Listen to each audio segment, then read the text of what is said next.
కిషన్ రెడ్డికి భవిష్యత్తులో బంట్రోత్ పనే ఉంటుంది, బండి సంజయ్కి భవిష్యత్తులో బంట్రోత్ పనే ఉంటుంది అన్నాడు.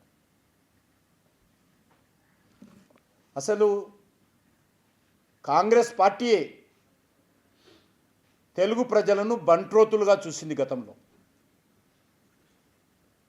తెలుగుదేశం పార్టీ పుట్టుకనే తెలుగు ప్రజలను బంట్రోతులుగా కాంగ్రెస్ పార్టీ భావించింది కాబట్టే మరి ఆ బంట్రోతుల నుంచి పుట్టినటువంటి పార్టీయే తెలుగు ప్రజల ఆత్మగౌరవం అని సందర్భంగా మనియేస్తున్నాను. నరేంద్ర మోడీ గారు తెలుగు ప్రజలకు దక్షిణ భారతదేశానికి ఏమాత్రం ఇంపార్టెంట్ పోర్ట్ఫోలియోలు ఇవ్వడం లేదు.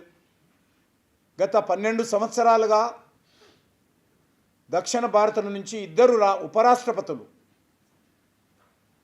ప్రస్తుతం ఉన్నటువంటి గౌరవనీయులు రాధాకృష్ణ గారు కానీ, అంతకుముందు గౌరవనీయులు వెంకయ్యనాయుడు గారు కానీ, మన తెలుగు రాష్ట్రాల నుంచి కూడా ఇచ్చాం.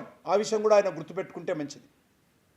తెలుగు రాష్ట్రాలకు కానీ దక్షిణ భారతదేశానికి సంబంధించినటువంటి పార్టీ నాయకులను మాకు ఇక్కడ బలం లేకపోయినా ఈ రకంగా బయట రాష్ట్రాలు వెంకయ్యనాయుడు గారిని కూడా ఇతర రాష్ట్రాల నుంచి కూడా గెలిపించిన విషయాన్ని సందర్భంగా మనం చేస్తున్నాం.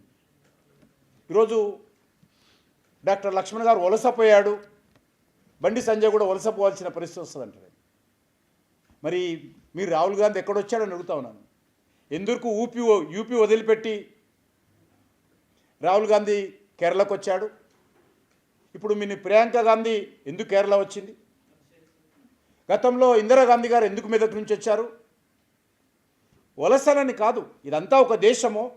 దక్షిణ భారతదేశమైనా ఉత్తర భారతదేశమైనా మనం అందరం ఒకటే అన్నటువంటి భావనతోటే మనం రాజకీయాల్లో ఉన్నాం తప్ప మరి కాలుకు తలకు లింకు పెట్టేటువంటి ప్రయత్నం, కోడి గుడ్డు మీద ఈకలు పీకేటువంటి ప్రయత్నం చేయడం ఏమాత్రం మంచిది కాదనే విషయాన్ని ఈ సందర్భంగా మనం చేస్తున్నాను.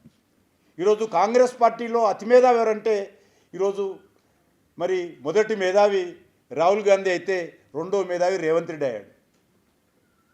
వాళ్ళిద్దరే ఈరోజు పార్టీని నడిపిస్తున్నారు. ఎందుకంటే ఆయన బుద్ధితో నడిపిస్తున్నాడు రాహుల్ గాంధీ అద్భుతంగా, రేవంత్ రెడ్డి డబ్బులతో నడిపిస్తున్నాడు. మొత్తం రేవంత్ రెడ్డి కాంగ్రెస్ పార్టీకి ఇండైరెక్ట్గా కోశాధికారి అయిపోయింది. తెలంగాణ ప్రాంతం అంతా కాంగ్రెస్ పార్టీకి ఫైనాన్షియల్ రిసోర్సెస్ స్టేట్ అయిపోయింది.